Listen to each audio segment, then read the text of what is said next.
con la mirada, o sea, eso fue en cuestiones de segundos. Con la mirada le dije no, también. Lo primero que pasa es, me ponen una capucha y me suben al coche. Y ahí empieza otra parte de tu vida, supongo.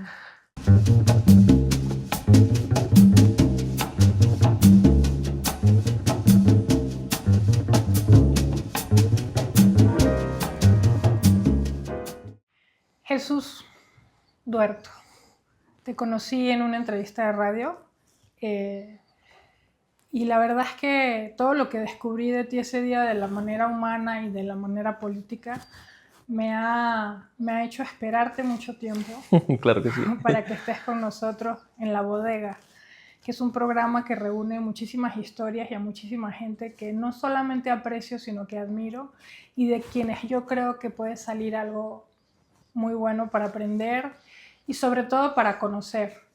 Creo que las veces que he conversado contigo ha sido como una cajita de sorpresas. Te admiro mucho y te agradezco mucho que estés hoy aquí. Estamos, por decirlo así, de manteles largos porque somos los dos venezolanos. Eso sí. En México. Y pues a muchos nos atrae eso y nos hace sentir como en una comunidad. Para empezar, me gustaría que me contaras cómo llegas a México. Pues mira, yo llegué en el 2017 acá, luego de una larga historia que tuve por ser perseguido político en nuestro país, Venezuela. Yo pertenecía a un partido político, bueno, ahorita aquí actualmente sigo militando, a Primero Justicia. Y finales del 2016, principios del 2017, yo fui perseguido político. A mí, en resumen, me secuestró el SEBIN. Tuve que huir a Colombia, luego Brasil y me vine a México, la verdad, por casualidad. Ya, has hecho una síntesis, pero a mí me gustaría ir por partes. Claro. Cuéntame cómo empieza tu trayectoria política. Ya sé que eras muy jovencito y que tuviste mucho éxito en encuestas y que era muy probable que hubieras tenido un cargo público a muy corta edad. Cuéntanos en qué estado de Venezuela, a qué edad y cómo empezó todo esto. Sí, básicamente casi que a los 18, 19 años ya yo estaba aspirando a ser el concejal más joven de nuestro país. ¿Qué es Primero Justicia? ¿Cuál era o sea, en qué creía Primero Justicia y cuáles eran sus bases como partido en aquel momento? Bueno, en aquel momento Primero Justicia, la misma palabra lo dice, primero tenemos que hacer justicia para poder hacer valer todos nuestros derechos. En ese momento, sobre todo la parte de la juvenil, nos dedicábamos muchísimo a entender a las personas. Se clasificaban como un partido humanista en el que entendían las necesidades de las personas antes de poder solucionarlas, ¿no? Antes de darle una solución general, como es la que hacen algunos partidos. Entonces, básicamente eso se trata. Y de ahí vas, te eligen como posible candidato, empiezas a tener éxito. ¿Qué edad tenías? Tenía casi 19 añitos. 19 años. Casi ¿Hubiera 19 sido años. como el político más joven de todos? No, porque hay, si no me equivoco, en la historia de Venezuela hay uno que tiene 18 años, pero en otro cargo. O sea, por eso yo específicamente aspiraba a ser el concejal, que en ese momento, para que sepas más o menos la audiencia que era un concejal, básicamente eran las personas que se dedicaban a dar las ideas y aprobar en conjunto o no todo lo que se realizaba en la ciudad. Entonces, para mí era obviamente un orgullo, primero decir que era el más joven de mi país, claro, y aparte estar en ese momento participando en mejorar mi ciudad. Siempre he amado mi ciudad y no sé, del hecho de ver de que, oye, se asfaltó esta calle y fue gracias a que lo aprobamos, o sea, y la gente está feliz por eso, ¿no? O sea, o la ciudad se ve más bonita porque yo participé en eso. Para mí era un orgullo imaginarme eso. Y dime una cosa, ¿por qué no ganaste? No gané porque en ese momento la situación no daba para que sean unas elecciones transparentes. La oposición decide no participar y por ende obviamente los candidatos de gobernaciones y alcaldías no participaron de la oposición. En ese entonces pues gana obviamente el oficialismo con amplia mayoría en todo el país.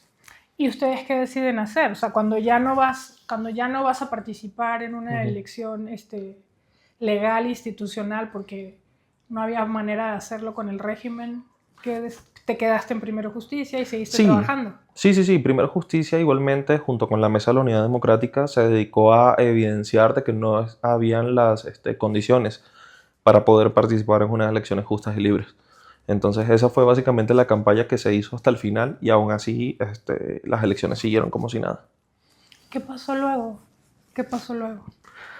Luego de eso nos fuimos justamente a Caracas un tiempo. Estuvimos como 2 días a una conferencia. Estaba yo con una amiga y como yo vivía en Caracas, yo le dije a mi amiga, oye, vamos a comprar unas empanadas por acá porque yo conocía y me gustaban muchísimo. Entonces, bueno, vale. Vamos caminando así como si nada, comemos y cuando ya estamos de regreso, 3 patrullas del SEBIN, que es lo que alcancé a ver, nos intersectan ¿Qué también. es el SEBIN? El SEBIN es como decir el FBI de Venezuela, ¿no? El Servicio Bolivariano de Inteligencia. Son personas que generalmente están caracterizadas son jeep blancos, con vidrios totalmente oscuros, no tienen placas ni nada y son personas que obedecen obviamente al régimen de Maduro. Son las principales personas que se encargan de los secuestros masivos de políticos en Venezuela. ¿Qué ocurrió? En ese momento, ¿qué ocurrió? Cuando me intersectan, yo tenía justamente una cangurera y lo único que hice fue tirarla también. Mi amiga la agarra, sale corriendo. O sea, así como que quiso volver por mí. Yo con la mirada, o sea, eso fue en cuestiones de segundos. Con la mirada le dije no, también. Lo primero que pasa es, me ponen una capucha y me suben al coche. Y ahí empieza otra parte de tu vida, supongo. La segunda etapa de tu vida, la tercera. Mira, ahí yo pensé que esa era la última etapa de mi vida, la verdad. Durante ese momento uno se imagina cualquier cosa. Durante el secuestro, porque es un secuestro básicamente lo que me hicieron, porque Por supuesto. una detención sin orden de aprehensión es un secuestro. Yo me imaginé cualquier cosa, la verdad. ¿Qué me van a hacer? Hasta aquí llegué. Casi que te pasa tu vida por tu Pero cabeza. tú estabas consciente que era un problema del gobierno. Sí. Yo estaba consciente que al escalar y inclusive del simplemente hecho de participar en las manifestaciones, ya yo iba a ser un objetivo del gobierno. Entonces te encapuchan, te dejan sin poder ver, te montan en una de esas camionetas. Son 3 camionetas. Sí. O sea, que la siguen a la tuya, 2 Sí. camionetas más. ¿Y a dónde te llevan? Lo que yo tengo entendido y lo que logré ver al final es que me llevaron al SEBIN, al helicoide. El helicoide, ese gran centro comercial vuelto un centro de tortura. Literalmente. Para quienes no sepan, es la cosa que le puede dar más miedo a un venezolano, ¿no? Sí. O a una persona que vaya a hacer periodismo en Venezuela y no sea del gusto del régimen, o cualquier opinador, o cualquier traicionero. Cualquier persona que llamar. opine diferente va a terminar Entonces ahí. tú llegas a ¿Ya tenías 20 años? Tenía 19 en ese momento todavía. Seguías con 19 años Sí. y llegas al helicoide. Sí. Es muy duro lo que nos estás contando. Sí. ¿Y qué pasa ahí cuando te bajan? ¿Qué te dicen? ¿Alguien te dijo algo en la camioneta? ¿Te venían amenazando? ¿Te dijeron sapo? ¿Qué? Mira, literalmente en todo el camino yo estaba muy privado, estaba muy nervioso, estaba tratando como de, no sé, no hacer nada, ¿sabes? O sea, como que pasar desapercibido, aunque era imposible, obviamente. Nunca me soltaron, me tenían agarrados acá también. Alcanzaron a esposarme casi al final, también, por lo que tengo memoria, ¿no? Porque te ponen una capucha y tú no sabes por dónde vas. Y no hablaban, lo único que decían era cállate, ya estás en problemas. O sea, como que me empezaron a meter desde ahí ya la tortura psicológica de que eso te pasa por sapo, justamente. ¿Quién te manda a estar con esos... ¿puedo decir insultos? Sí, puedes decir lo Sí, que sí. quieras. ¿Quién te manda a estar con esos mamahuevos? Eso te pasa por marico. O sea, me empezaron a decir un montón de cosas así, insultos. ¿Y te ¿no? pegaban? En ese momento no.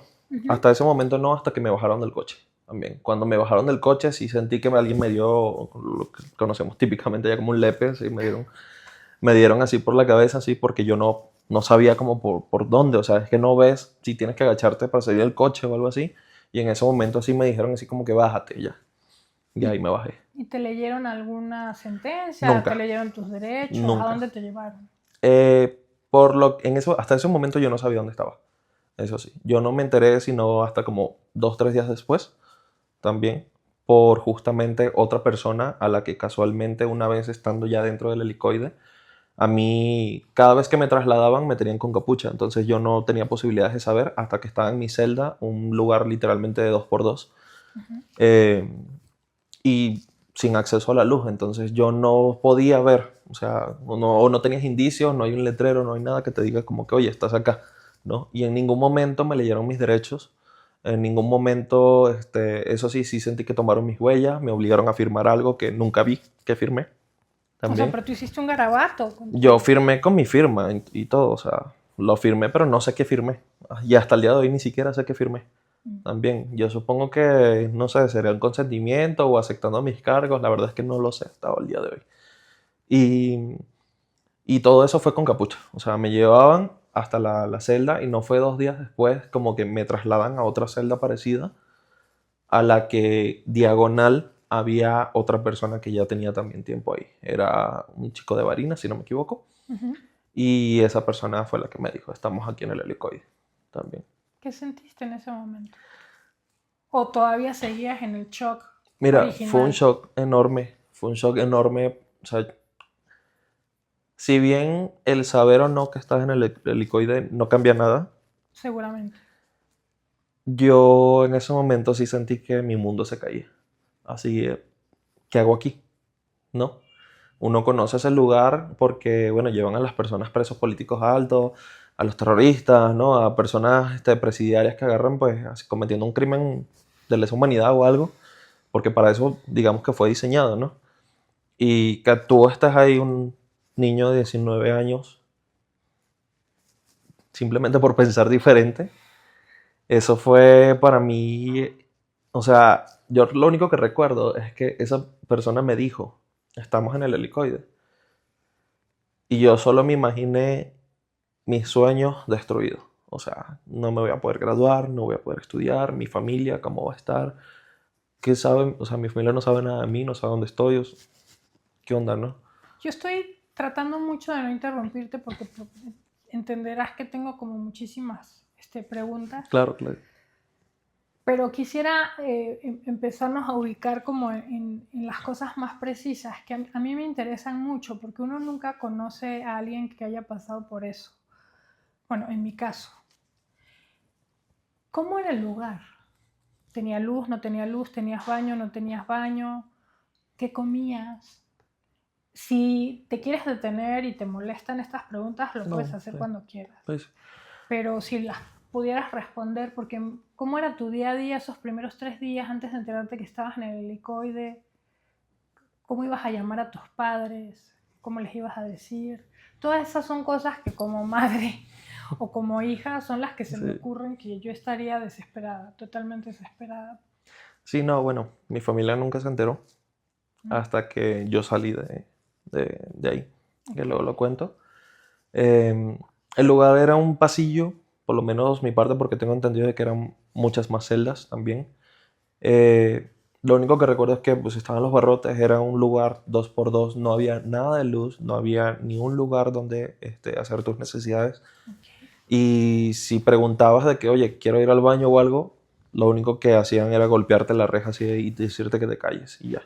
Y que te hicieras ahí mismo. O sea, yo duré 3 días, bueno, más de 3 días, perdón, haciendo mis necesidades básicamente en la celda. Y lo único que se veía a la izquierda era como la luz de una puerta por donde entraba apenas y era luz artificial. O sea, como una oficina. Como una oficina o algo, y de ahí pues entraba la luz y era lo poquito que podías ver porque no tenías ventanas que dieran hacia afuera. Y ningún carcelero, como le llamen en Venezuela, te decía, oye, tú estás aquí por esto y No. te viene un abogado tal día. No. Más de una vez, inclusive durante mi estancia ahí, llegaron varias personas que inclusive trataron de hablar con los guardias que pasaban por ahí, porque como te digo, era un pasillo o sea, sin salida al final, que ellos entraban, daban una ronda y se iban. O sea, casi nunca había gente ahí. Entonces esas personas intentaron preguntar, o sea, ¿dónde estoy? ¿Por qué me tienen acá? ¿Qué onda? Y les gritaban y los guardias no decían nada. ¿Sí? En algunos de los casos sí llegaron inclusive a torturar a algunas personas. ¿Tú escuchabas las Sí, torturas? sí, yo escuchaba los golpes también. Los golpes porque personas desesperadas, las entiendo, ¿no? Quieren saber qué está pasando con ellos. Y les gritaban a los guardias se desesperaban, abrían las celdas y les caían a coñazos, básicamente.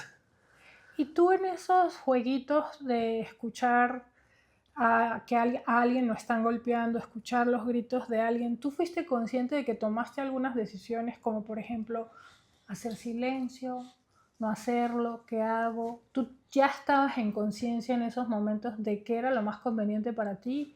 ¿Tenías alguna estrategia o simplemente Pues yo duré un mes ahí, en nada, shock? nada más en el helicoide. Ah, Yo duré ok. un mes ahí. Y durante mi estancia hubo varias personas a las que, porque me cambiaban constantemente de celda. Ujú. Y hubo varias personas en las que básicamente decían a silencio, no digas nada, y nunca las mirabas de frente, o sea, eran como que las Como celdas están voces. ubicadas a los diagonales o a los lados No puede para ser. que no tengas contactos con otras personas o no las veas. Entonces, esas personas justamente me decían que no sé cuáles sus nombres ya, a silencio, mientras más callado estés, mejor te va a ir, y así. Porque los guardias básicamente les gustaba a veces hasta entrar y torturar a las personas así por diversión. Entonces, mientras más callado y más discreto seas, mejor te va a ir. Entonces, durante todo ese tiempo, sinceramente, yo no creo que si no fue como hasta la semana que yo entré en conciencia de dónde realmente yo estaba. Y después de la semana, fue cuando empezaron a mí a interrogarme. Y cuando me interrogaban, me abrían la celda, me ponían la capucha, me llevaban por unos pasillos. Recuerdo que llegué a subir una escalera y llegaba a una oficina en donde una señora me hablaba, supongo que era un oficial o algo, con una voz muy fuerte. Y dinos qué sabes, me decían. Y yo, ¿qué sé de qué? Ujú. ¿No? ¿Qué estabas haciendo? Y yo, no, pues estaba en yo les decía, en una convención. ¿Y quiénes estaban ahí? ¿Y por qué lo hacían? Sí sabes que estás mal, ¿verdad? O sea, primero eran como preguntas muy inocentes. Y luego llegó el punto en el que después calculo yo como porque eso era todos los días. Todos los días me sacaban de mi celda, me hacían las mismas preguntas y me volvían a meter a la celda. Y ya. Y como a la segunda semana empezaron ya las torturas. ¿Qué te hacían? Me metían en una habitación donde ahí sí me quitaban tipo escena de película, donde te interrogan, ¿no? Donde ves que están las personas detrás del vidrio, todas esas cosas, y te hacen preguntas así, nosotros necesitamos que tú admitas que acabas de hacer. Y yo, ¿pero qué acabo de hacer? Y cuando les preguntabas así esas cosas que tú no sabías, Rum. un golpe. Más de una vez me golpearon las costillas, me golpearon la cara. Sobre todo me daban muchas cachetadas porque como que no querían que se notara mucho las marcas en el cuerpo, que pues obviamente era inevitable, ¿no? Yo supongo que este protocolo psicológico te hizo sentir en algún momento que te habías equivocado en algo, ¿no? Mira, ya después que duras 3 semanas ahí, inclusive hasta la misma semana, tú sientes que estás haciendo algo mal. Claro. Tú dices que, no sé, te preguntas a ti mismo, ¿realmente merezco estar aquí? O sea, ¿realmente hice algo malo también?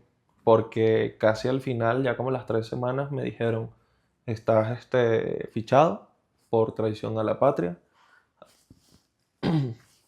asociación para delinquir, Ujú.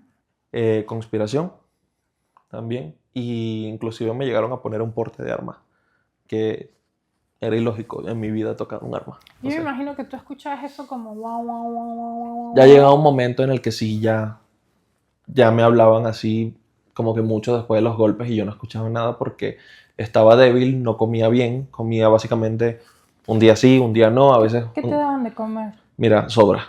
A veces era puro arroz, un día me dieron un huevo frito y ya, me dieron un pan solo. O sea, y no hay No, no, un no, sistema de no, alimentación no, para no, los presos, no, no, no. nada Y formal. las bandejas eran como las bandejas de las escuelas en donde te las tiraban así en el piso y ya. O sea, básicamente tenías que comer a través de los barrotes también, o sea, típico como una película así en donde la prisión, no sé, árabe o algo así, que te imaginas. Bueno, la película Simón, que no sé si la viste, Sí, sí, sí. se logra ver algo. Exactamente, ¿Se algo te así. pareció? Muy parecido, muy parecido.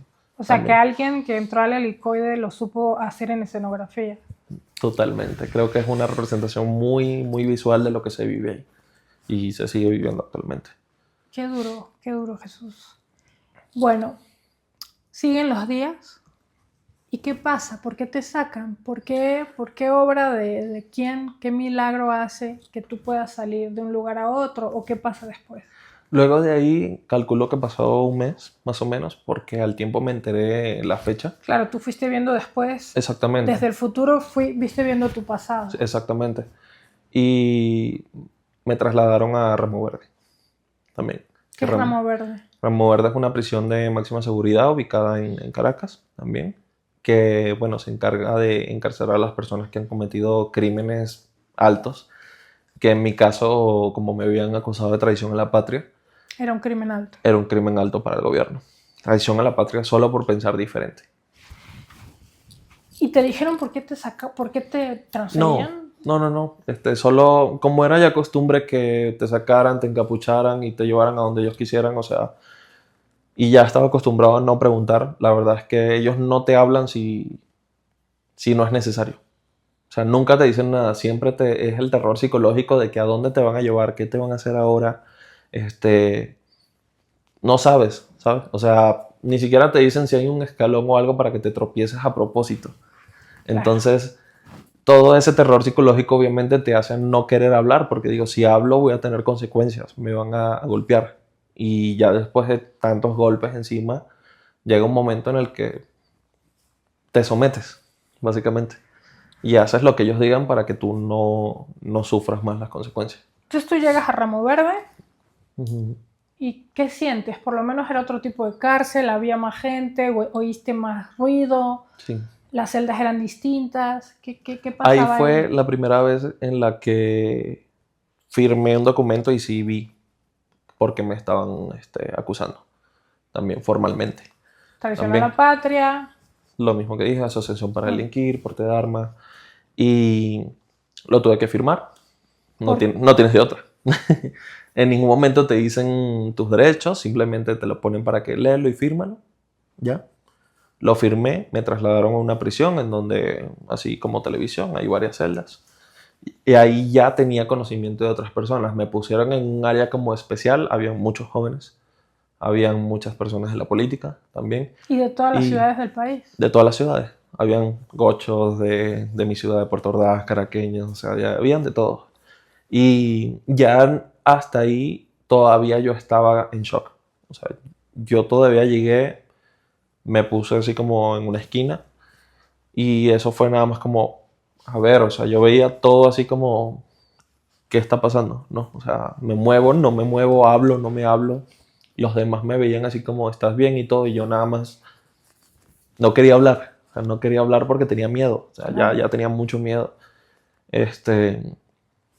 Y fueron pasando los días, vi que era un lugar, entre comillas, más seguro. Y ya ahí fue cuando las personas me estaban diciendo, no, pues hoy es tal día. Y cuando yo hice cuentas, pues ya había pasado hasta ese entonces una semana y un mes. Un mes y una semana. Ajá. Desde ese momento. De Ramo Verde, perdona la referencia que hago, pero recuerdo mucho a una Lilian Tintori, la que era esposa hasta se me De olvida el Leopoldo nombre. López, sí. Perdón que se me olvida el nombre de Sí, Leopoldo sí. López, pero es que lo he borrado de parte de la historia de Venezuela, no sé por qué. Me acuerdo de ella gritándole o escenificando que le gritaba a su esposo desde una montañita. O sea, te extraño. Y él le decía, no me abandonen.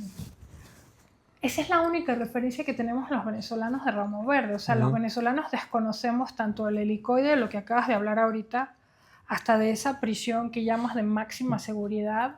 Ahora hay muchísimas más. Está la de Tocorón, que Nicolás Maduro cantaba, tutún, ¿quiénes te llevó a Tocorón?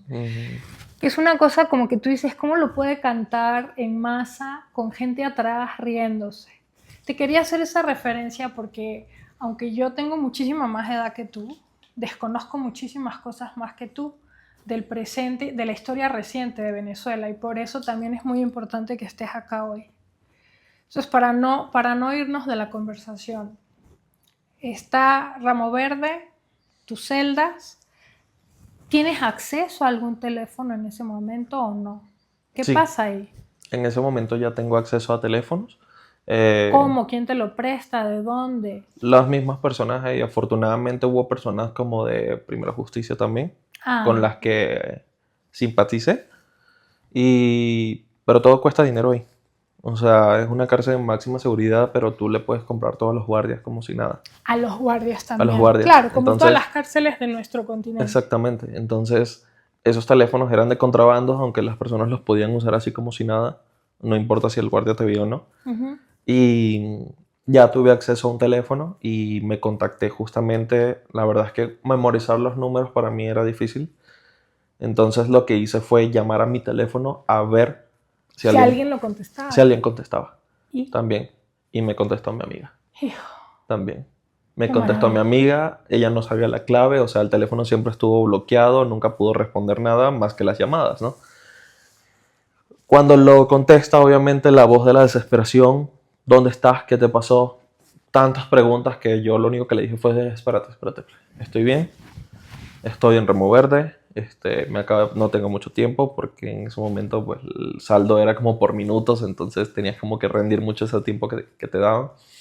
Y lo único que le dije, estoy en Ramo Verde, avísale a todos que me pasó esto, les di un resumen, la verdad, como en 30 segundos de todo lo que me pasó.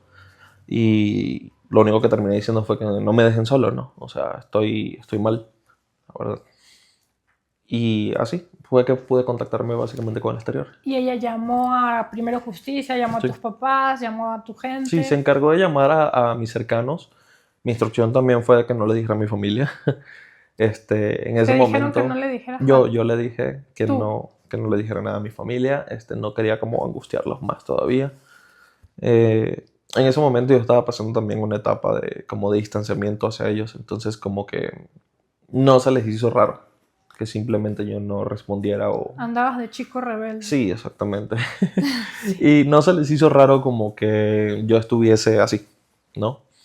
Entonces, ya cuando pasa eso, pues mis días básicamente fueron cotidianos. O sea, comer una vez al día, también rendir la comida, a veces te daban 2 raciones más.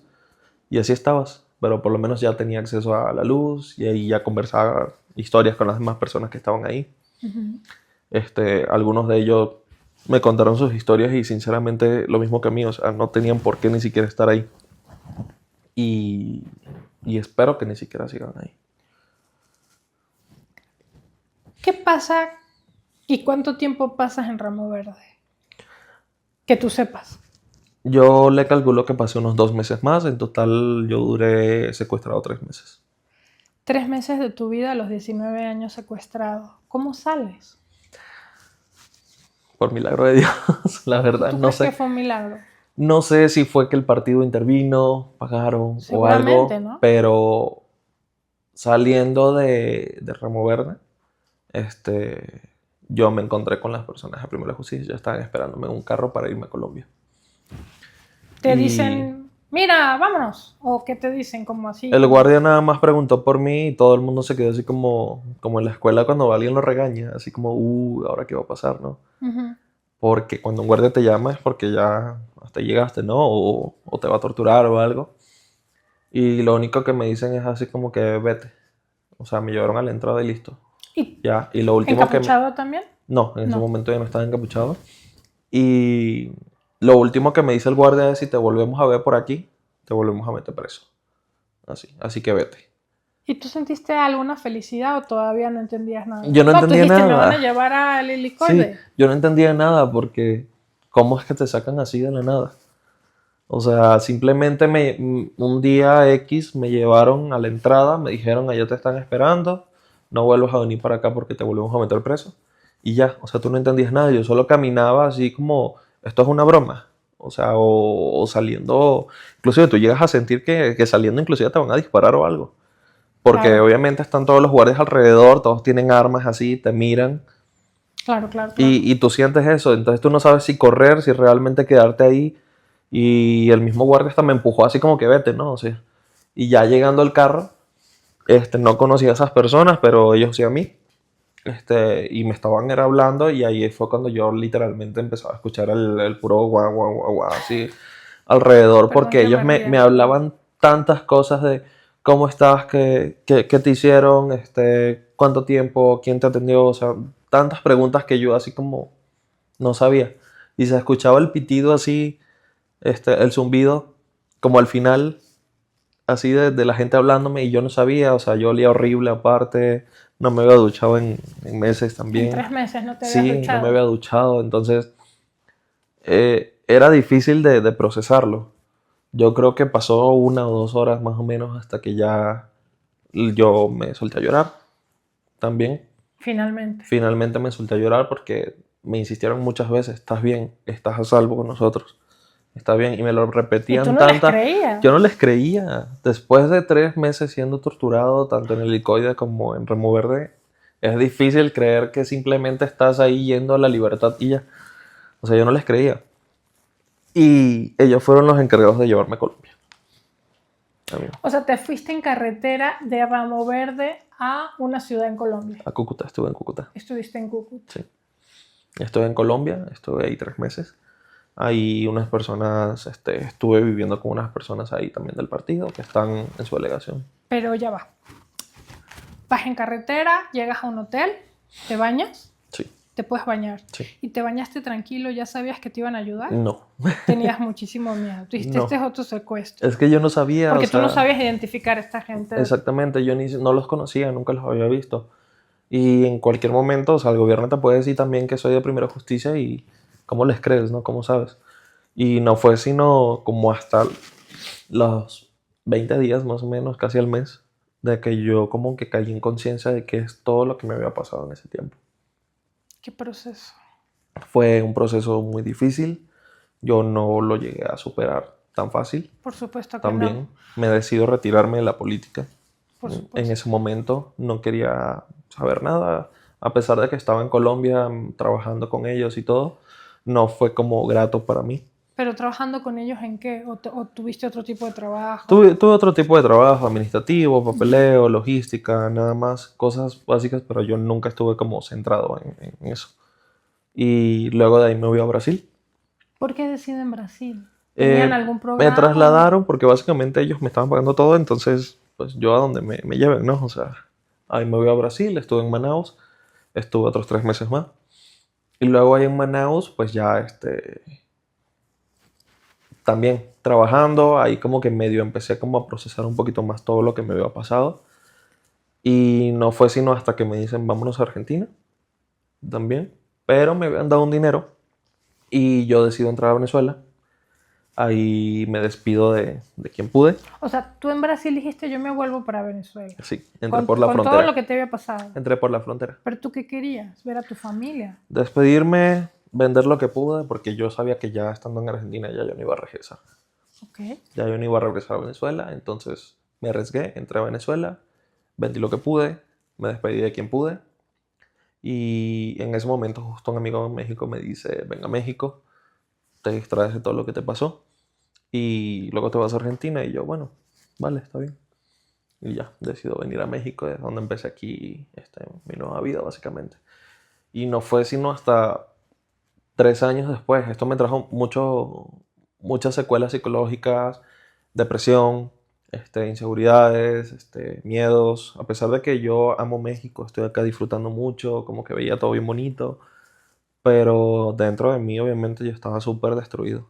Y no me costó sino como hasta 3 años después de autoevaluación, de aceptar lo que me pasó, aceptar mi realidad, de que no iba a volver más a mi país, de que quizás no iba a ver más a mi familia.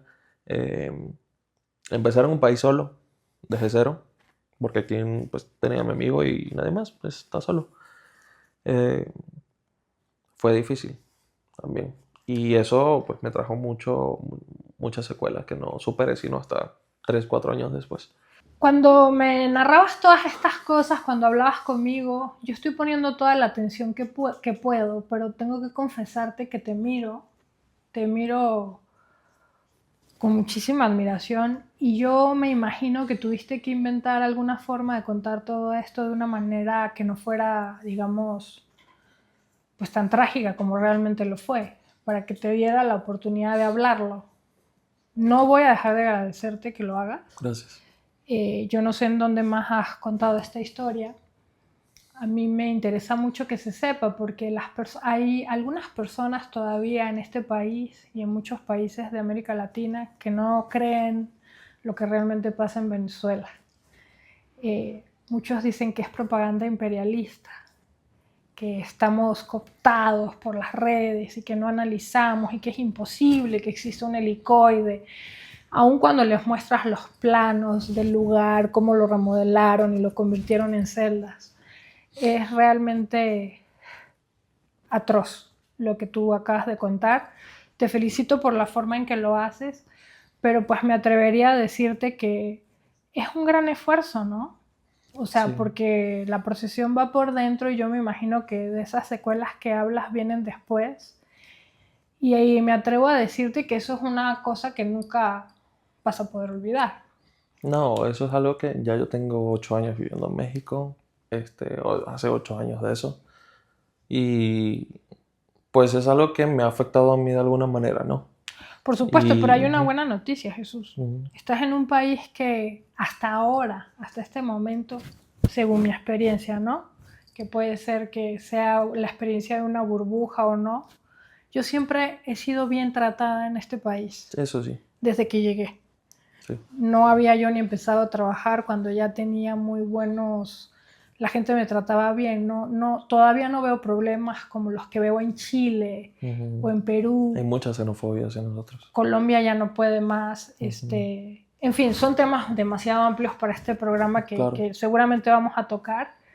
Pero lo que te quería decir es que, ¿cómo hiciste para organizar tu día a día? O sea, ¿cómo volviste a empezar en México? ¿Cómo fueron tus primeros pasos acá? pues acá en México al principio fue como de trabajar lo que sea, a pesar de ser diseño gráfico, tener una carrera y poder buscar un trabajo pues decente. Yo buscaba lo que sea porque no, al principio no era mi plan quedarme acá. Ya cuando decidí quedarme en México fue como hasta los 2, 3 meses básicamente. ¿Por qué lo decidiste? Justamente por eso, por la calidad de México, yo me sentí seguro aquí. Ujú. También he tenido la oportunidad, perdón, Pasa nada. he tenido la oportunidad de ir a Brasil, he tenido la oportunidad de ir a Perú y a Colombia. Y en esos países no me he sentido tan bien tratado como acá. Así No digo es. que todas las personas sean iguales, para nada. Pero México es un país que te recibe muy bien con los brazos abiertos y te da esa segunda oportunidad que a veces necesitamos. Yo eso lo tengo casi seguro. Eso es lo que a mí me Sí, parece. Es lo que sí, veo. sí. Espero que no venga No, con esta situación una desbandada más grande de migrantes y todo se complique más en la frontera, ¿no? Para el país, exactamente. porque yo imagino que le debemos costar a México algo Sí, si venimos con condiciones de salud malas o sí, algo. a todos los países a donde vamos, al final de cuentas. Sí. Esto de la ola migratoria es algo grave para cada país. Ahora bien, en el momento en que estamos grabando este programa y desde que te conozco, nosotros desde julio de 2024, que fueron las elecciones en donde ganó Edmundo González Urrutia, nosotros hemos sentido una enorme tensión. Yo creo que no hay un día en que uno esté tranquilo. En el momento que estamos grabando esto, hay situaciones y señales desde el régimen y desde la oposición que realmente no nos dejan nada en claro. Obviamente ni tú ni yo sabemos qué va a pasar, Sí. pero yo he notado que aunque tú seas muchísimo menor que yo, vamos a revelar aquí Sí, sí, nuestra edad, sí, sí, menos sí. la mía, pero aunque tú seas muchísimo menor que yo te veo muchísimo más esperanzado en que en Venezuela va a ocurrir un cambio. Entonces, a partir de eso me gustaría preguntarte, ¿cómo ves tú los movimientos sociales y cómo ves a los jóvenes en Venezuela? ¿Qué están haciendo? ¿Están pudiendo hacer algo? Pues mucha gente está esperando que salga, no sé, María Corina con la espada del Libertador y dirija a la gente cuando la mayoría de las personas no saben que no depende solo de María Corina, depende de cada uno de los venezolanos, tanto dentro como fuera del país, hacer presión para que el régimen caiga. Que María Corina sea simplemente una líder en este momento, pues sí, se le agradece muchísimo porque está poniendo toda su vida básicamente en esto. Eh, pero sí, sí hay cambios. Como dices, a la fecha en la que se está grabando esto, hay mucha incertidumbre. No se ha hablado mucho, pero mira, el silencio a veces dice más que 1000 palabras. Eso lo entiendo y creo que fue una constante entre ambos, entre María Corina y Edmundo, que siempre dijeron que no nos podían revelar qué iba a pasar. Yo, será por la edad, tengo mis desconfianzas, Sí. porque creo que ambos bandos, si bien el régimen ha sido lo más atroz que le ha pasado a Venezuela, creo que en la parte de mercadotecnia, de marketing y de comunicación, han tendido a exagerar algunas cosas y otras en el sentido de lo que pasa el día a día, de qué pasa políticamente y qué no. Ya tuvimos un Guaidó, tuvimos un gran Capriles, al que admiramos en algún momento, que no los vemos más. Se me acaba de olvidar el nombre, imagínate. Sí. O sea, imagínate cómo se me va a olvidar el nombre, además de un joven que se supone que dio tanto por Venezuela. No es momento de acusar a nadie ni de criticar a nadie, pero a mí me gustaría saber qué misión tiene ahorita. No sé si sigues en la política o no, nos gustaría saber a todos. ¿Qué misión tiene ahorita Primero Justicia y cómo se comunican y cómo trabajan en pro de Venezuela? Pues actualmente están trabajando junto con el partido de María Corina. Todos los partidos básicamente son uno solo. Porque pues en la unión se hace la fuerza, ¿no? La mesa de la Unidad Democrática sigue trabajando en pro de organizar y defender pues básicamente el voto popular que se hizo el 28 de julio. ¿Qué crees que sea el papel del periodismo de ahora, que es un bombardeo de información en donde la verdad a mí me cuesta mucho hilar una cosa con otra y encontrarle lógica a los hechos y a lo que pasa día con día? ¿Tú cuál crees que sea el papel del periodismo ahorita? O sea, ¿tú les crees? Sí. ¿Tú tienes páginas a las que asistes, las que ves? Sí. Yo cada día veo menos. Sí, cada día se ve menos. Cada día se ve menos, pero porque son los medios tradicionales. A veces las televisoras y todo por medio de la censura, sobre todo en nuestro país, en Venezuela, que básicamente nadie puede hablar mal del gobierno porque si no cierran esa televisora, ya no están dando la información clara. ¿Y qué es lo que ha pasado en Venezuela? Que es algo que se ha ido replicando ya en toda Latinoamérica. Youtubers, influencers, se han dedicado únicamente al periodismo, o periodistas inclusive de antes se han dedicado a plataformas como TikTok, YouTube y así, y han dado otro esquema de periodismo. No es el periodismo tradicional en donde alguien está aquí con la corbatita, no, es una persona normal como tú y yo, dando su opinión y viendo las noticias y mostrándolas tal cual son. Yo te decía lo de la edad no por otra cosa, no por contar, sí, ¿no? Sí. Sino porque hay una cosa muy particular en Venezuela y es que los chavos que nacieron con la supuesta revolución del siglo XXI no han visto otra cosa. Nosotros sí vimos otra. Entonces, la educación y el comportamiento social de todos ellos está marcado por el miedo, por la guerra, por un régimen, por un comandante y por unos símbolos y unas señales de verdad de alerta que nosotros, los que tenemos más edades, conocemos y quizás nosotros seguramente extrañamos una Venezuela que no existe ya. Que no volverá. Me pasó el año pasado que fui y me di cuenta que ese ya no era el país al que yo pertenecía. Sí. De todas maneras hay algo ahí, un hilo. Yo no sé qué pasa, que no nos podemos despegar de esto y aunque nos enojemos y digamos, volvió a pasar lo mismo. Sí. No voy a hacer caso a estas cosas. Es nuestro tema y es el tema de nuestras familias y de nuestras casas y de nuestros amigos siempre. Por eso, Jesús, tú hoy no lo ves, pero este programa es una belleza de tu parte y una generosidad que no tiene nombre. Estuve muy contenida. He tratado de respetarte mucho, sobre todo en tus emociones, porque sé lo duro que debe ser pasar por algo así. Pero no tienes idea de lo que celebro que hayas estado aquí, de lo que ojalá pueda ser muy útil para tú haber hablado de todo esto en este programa. Sí. Es muy breve, porque los formatos no nos permiten más, pero estoy muy contenta y muy agradecida y muy sentidísima contigo de que hayas venido. Hasta me cambió la voz, fíjate, estaba yo muy acelerada y todo, sí, y aunque tú no lo creas, sea como sea que te sientes y todo, eres un ejemplo, y me calmaste, y contigo todo fluye, y yo te deseo que te vaya muy, muy bien, y que vuelvas. Vas a volver, y no será el mismo país, pero será un país en el que podamos hacer muchas cosas, porque ya tenemos muchas cosas que nos pertenecen, que es nuestra gente y nuestra familia. Eso sí. Muchísimas gracias. La bodega se inaugura con usted, señor. Le insistí demasiado. Se va a librar de mis llamadas. Muchas gracias por la informalidad y por estar aquí. Gracias a ti, María. Muchas gracias. Gracias también y gracias por permitirme pues, contar mi historia, que no ha sido nada fácil.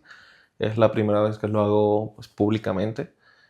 Cuando nos conocimos únicamente fue un pedacito de todo lo que pasó y estoy seguro de que esto también es un pedacito de todo lo que viví. Que me alegra compartir contigo. Espero que las personas se den cuenta que no es como parece, no es peor allá, la dictadura. Y pues agradecido. ¿Qué le dirías tú a los chavos chiquitos si tuvieras un sobrino, si tuvieras un hijo? ¿Qué les dirías? ¿Que se quedaran o que se fueran? Mira, si yo pudiese, yo estuviese todavía en Venezuela.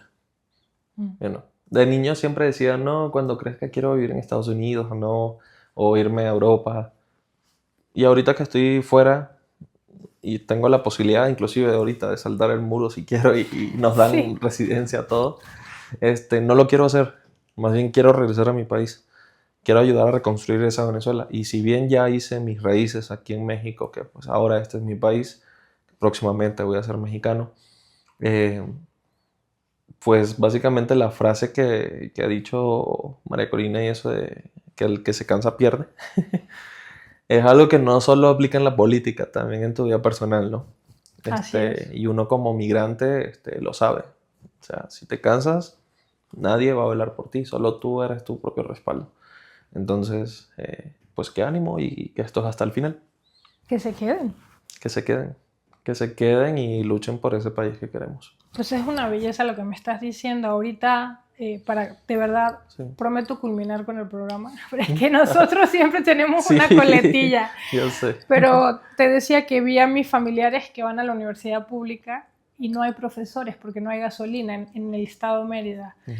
Y además ganan $5 al mes, entonces no pueden comprar la gasolina, entonces tienen clases por Zoom o así. Pero estos chavos van a la universidad y esperan su clase y tienen fe y algún día lo logran. Entonces de repente llega el profesor de Derecho y les da la clase completa y se sienten muy contentos. No hay café, no hay arepitas, no hay nada de lo que nosotros conocimos de la universidad pública. Y entonces lo que veo en ustedes es algo que me impresiona mucho. Seguramente por la comodidad en que nosotros vivíamos, en otra burbuja, en donde no necesitábamos mucho dinero para estar en Venezuela. Sí. Y ustedes tienen como un espíritu de lucha mucho más amplio, mucho más grande, que yo admiro mucho. Y ojalá pues pase algo antes de los 100 años. Porque... Algo que no ha cambiado es que, y creo que no es cuestión de edad, es el espíritu que tiene el venezolano. El venezolano es una persona que le echa bola, ¿sabes? Sí. Entonces, que siempre quiere superarse, que siempre quiere más. Y aunque no hayamos vivido, incluyéndome, esa Venezuela del capitalismo salvaje, yo sí quiero vivir como esa Venezuela. O sea, yo quiero superarme, quiero crecer. Entonces, creo que ese es el espíritu que tenemos todos los venezolanos. Todos los jóvenes venezolanos. No, porque... y adultos también, ¿no? Bueno, sí, también impresionan muchísimo. Los veo todo el tiempo en la calle. Ese espíritu nunca se va a ir. Pues que no se vaya, Jesús. Muchísimas gracias. Gracias, María. Por fin terminamos. Sí. Muchísimas gracias. Gracias a ti.